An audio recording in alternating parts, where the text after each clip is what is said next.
You're the one who made this messy, Kim. Don't stand there acting shocked when my younger sister already told me everything. I gave you every chance to stay quiet and fall in line, but you just had to dig.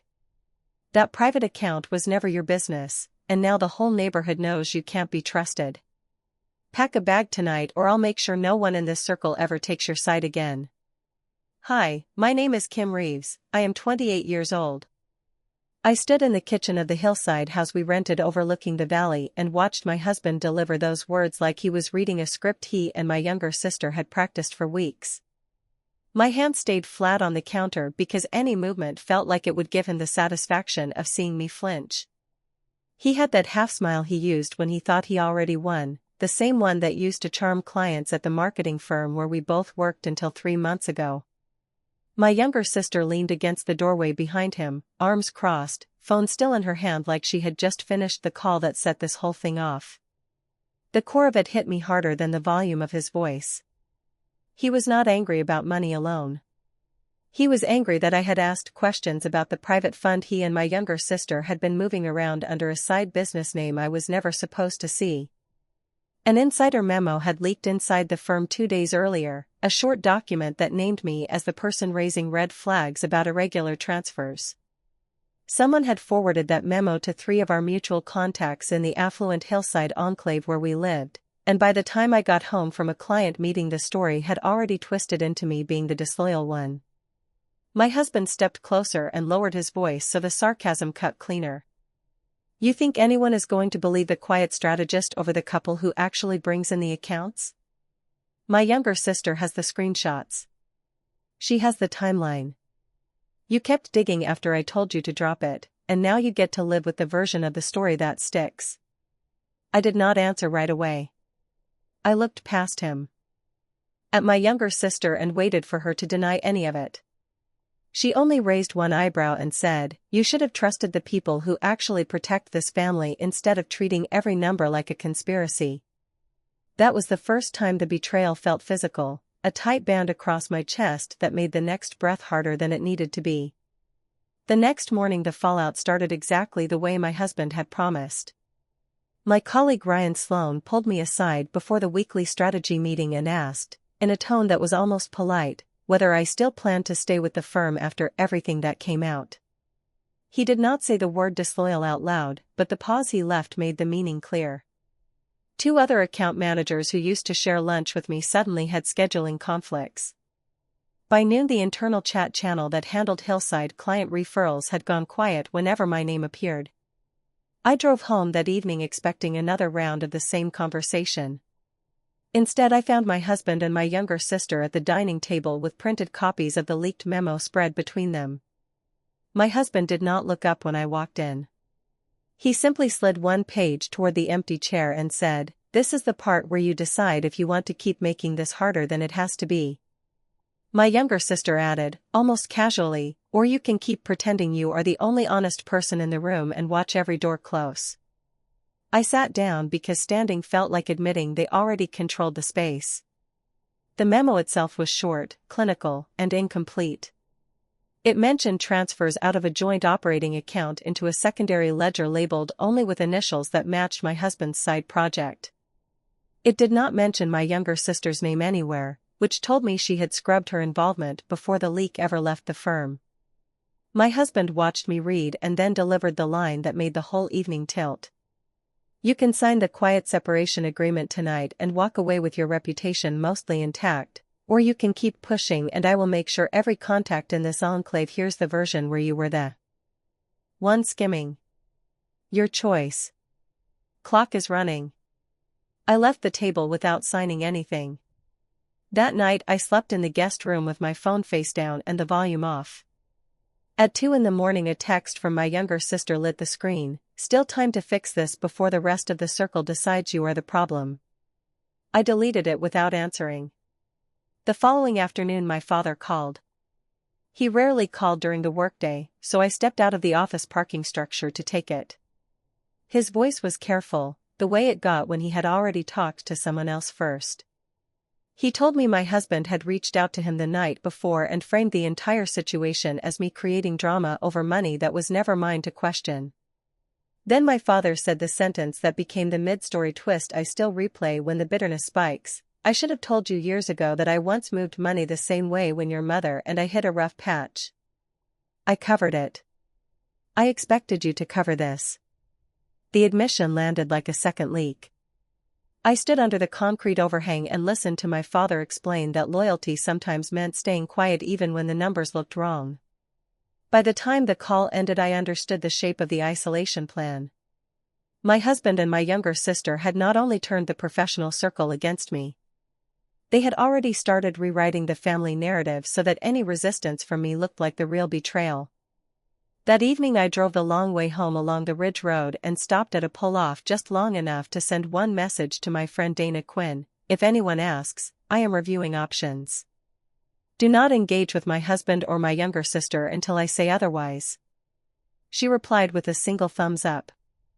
It was the first small boundary I set, and it felt both necessary and already too late. By the end of the week the pattern was locked in. Clients who used to copy me on emails started routing everything through my husband. My younger sister posted a carefully worded update in the neighborhood group chat about protecting family peace during a difficult transition. No one asked me for my side. The memo had done its work. The version of the story that traveled fastest was the one where I was the person who could not be trusted with the private fund, and every subsequent conversation treated that version as settled fact. I stayed in the house another 10 days because leaving immediately would have looked like an admission. Each morning my husband poured coffee like nothing had changed, and each evening he repeated some variation of the same offer: sign the quiet agreement, stop asking questions, and the social damage would stop spreading. My younger sister stopped by twice with takeout and the same soft warning that I was making myself the villain by refusing to fold. I answered both of them with the same short sentence: I am still reviewing the numbers. It was the only reply that kept the conversation from turning into another performance. On the 11th night the final pressure arrived in the form of a forwarded email from Ryan Sloan. The subject line read simply, "Client concern."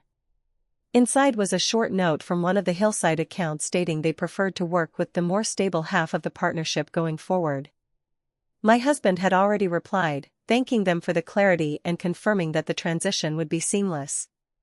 He copied me on the reply so I would see it at the exact moment he wanted me to see it. I closed the laptop, walked into the living room where he and my younger sister were watching something on the large screen, and said the first unscripted thing I had managed all week. You two built this carefully. Congratulations.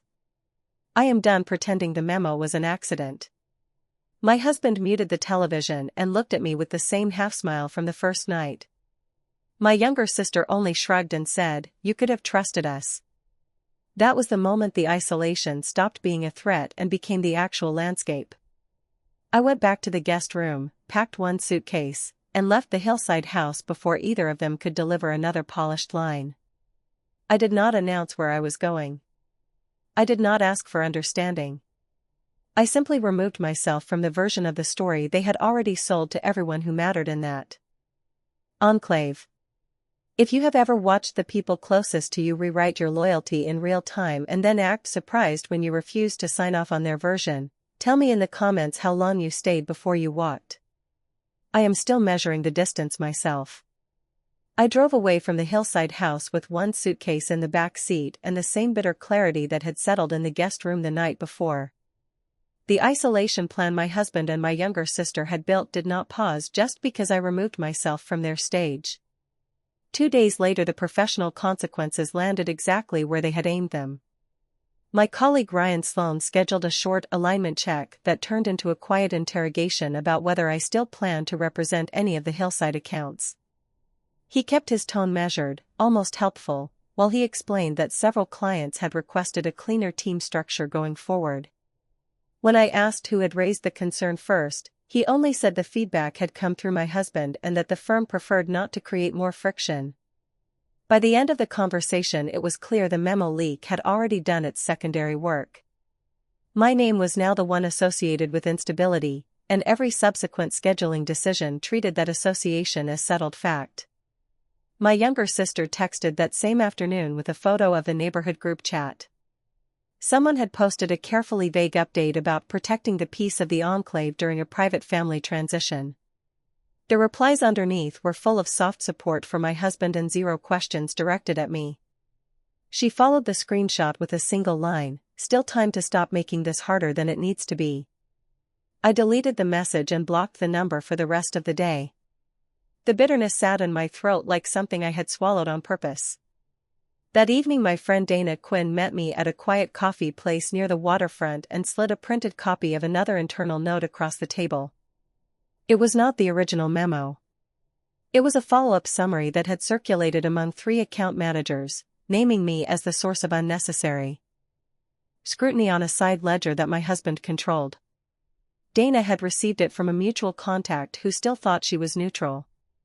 She watched my face while I read and then said, "They are not even pretending this is about numbers anymore. This is about making sure no one takes your side." I folded the page once and put it in my bag. The only reply I gave her was that I already knew. My father called the next morning while I was still deciding whether to answer. He had spoken to my husband again. The version he repeated was smooth and practiced. I had overreacted to a private family arrangement, created public embarrassment, and now needed to decide whether family loyalty mattered more than being right. When I reminded him of the admission he had made only days earlier about his own past transfers, the line went quiet for several seconds. Then he said, "That was different. I fixed it. You are the one turning a private correction into a public problem." The call ended without either of us saying goodbye. The isolation had reached the last person I had still half expected to ask for my actual side of the story. I spent the following 3 days documenting everything I still had access to before the firm cut the remaining credentials. Bank statements, transfer records, the original memo language, the follow-up summary Dana had given me. None of it proved criminal activity. All of it proved coordinated narrative control. My husband had never needed the money itself to be illegal. He only needed the story of my disloyalty to travel faster than any correction I could offer. On the 5th day after I left the house, my younger sister appeared at the short-term rental I had taken near the edge of the enclave. She did not knock hard. She simply stood on the small lanai until I opened the door, then walked past me like the space already belonged to the family version of events. She set a folder on the kitchen counter and said, "My husband asked me to bring this so you understand the next step." Inside was a draft separation agreement that offered a modest financial settlement in exchange for a permanent non-disparagement clause and a statement that I had voluntarily stepped away from the joint accounts. The language was polite. The pressure underneath it was not. I read every page while she waited. When I finished I looked at her and asked the only question that still mattered. "How long were the two of you planning the version where I became the problem?" She did not pretend to misunderstand. She only shrugged and answered, "Long enough to know you would never just accept the quiet arrangement. Some people need the public cost before they learn." The sarcasm in her voice was light, almost conversational, and that made it land harder than any raised volume could have. I told her to take the folder back. She left it on the counter anyway and walked out with the same calm expression she had worn the night the first memo leaked. After the door closed I stood in the small kitchen and felt the shape of the isolation settle into something permanent. My husband had not needed to follow me. He had simply made sure that every remaining connection understood which version of the story was safer to believe. The next escalation arrived through the neighbor Carol Ellis. She texted a short note saying several people in the Hillside chat had begun asking whether I still planned to attend the quarterly community planning meeting. The implication was clear. My presence would now require explanation, and explanation had already been framed as further disruption. I did not reply. Instead I forwarded the message to the attorney Pauline Jennings, the only person on my short list who had no prior social tie to my husband or my younger sister. Her response was brief and practical: document everything, avoid any further direct contact that could be screenshot, and prepare for the possibility that the narrative would keep expanding until I either signed or disappeared from the circle completely. That night I sat on the edge of the rental bed and opened the last email my husband had sent before I left the house. It was short. You still have the option to make this clean. Every day you wait, the story gets harder to reverse. I closed the laptop without answering. The bitterness had stopped feeling sharp. It had become a steady temperature I carried from room to room. 2 days later the firm made the final internal move. Ryan Sloan informed me by calendar invite that my remaining Hillside accounts would be reassigned effective immediately to reduce client friction. The message copied my husband. He replied within the hour, thanking the team for the smooth transition and offering to handle any client questions personally. I was not copied on the follow-up thread. I only saw the reassignment notice after it had already taken effect. I packed the second suitcase that afternoon. There was nothing left in the short-term rental that belonged to the version of my life that had existed before the memo. When I locked the door behind me, I already knew the next pressure would not come as another polite offer. It would come as confirmation that the isolation was now complete and that any further resistance would only cost me the few remaining professional bridges I still had. My phone rang while I was loading the car. The screen showed my younger sister's number. I let it go to voicemail. The message she left was short and almost cheerful. The community meeting is tomorrow night. A few people have questions. It would be easier for everyone if you simply stayed away. Or you can show up and watch how quickly the room decides which side feels safer. Your choice. Again. I deleted the voicemail, started the engine, and drove toward the only address that still felt neutral. The attorney's office was 20 minutes away. I had an appointment in the morning, but the voicemail had just moved the timeline. Whatever my husband and my younger sister planned to say in that Hillside room tomorrow night, I needed the documentation in order before the public version hardened any further. I reached the attorney's office just as the evening light started to fade and waited in the small lobby until Pauline Jennings finished her last call. She reviewed the folder of statements, the original memo language, the follow-up summary, and the draft separation agreement my younger sister had left on the counter. When she finished, she looked up and said the only practical thing left to say. You can fight the narrative in the Hillside meeting tomorrow night, or you can treat the isolation as already complete and protect what remains of your professional ground. The first option costs more and still may not reverse the story they have already sold. I chose the second option before I left her office. The decision felt less like surrender and more like the final recognition that the version of loyalty my husband and my younger sister demanded had never included room for my questions. I drove back to the short-term rental, packed the last of the documents into a single box, and sent one message to both of them from a new number. The text was short and final. I will not attend the community meeting. I will not sign the agreement. I will not discuss the private fund, the memo, or any future arrangement. Any further contact from either of you will be treated as harassment and documented accordingly. This is the boundary. It is permanent. Neither of them replied that night. The silence itself felt like confirmation. The next evening I stayed away from the Hillside enclave entirely. Dana Quinn sent a brief update after the meeting ended. My husband had spoken first, calm and measured, framing the entire situation as a private family matter that had been unnecessarily complicated by my refusal to accept a quiet resolution. My younger sister had added a few sentences about protecting the peace of the circle. No one present had asked for my side. Several people had expressed quiet support for the couple who still lived inside the enclave. The community standing I had once taken for granted was now listed among the things I had lost by refusing to stay silent. I read the update once, deleted the thread, and blocked the remaining numbers that still connected me to that circle. The bitterness did not spike. It simply settled into the same steady temperature it had held since the night I left the house with one suitcase. 3 weeks later the firm completed the last of the account transitions. Ryan Sloan sent a final internal note confirming that all Hillside clients had been reassigned and that my remaining responsibilities would be limited to non-local work until further notice. The message was polite. The outcome was exactly the isolation my husband had promised on the first night. I did not contest it. I submitted my formal notice the same afternoon and began the quiet process of relocating my work to a smaller independent practice outside the enclave entirely. My mother called once during that period. She had heard the family version through my father and wanted to know when I planned to stop escalating and come back to reason. I told her the same thing I had told my husband and my younger sister. The boundary was permanent. She did not call again.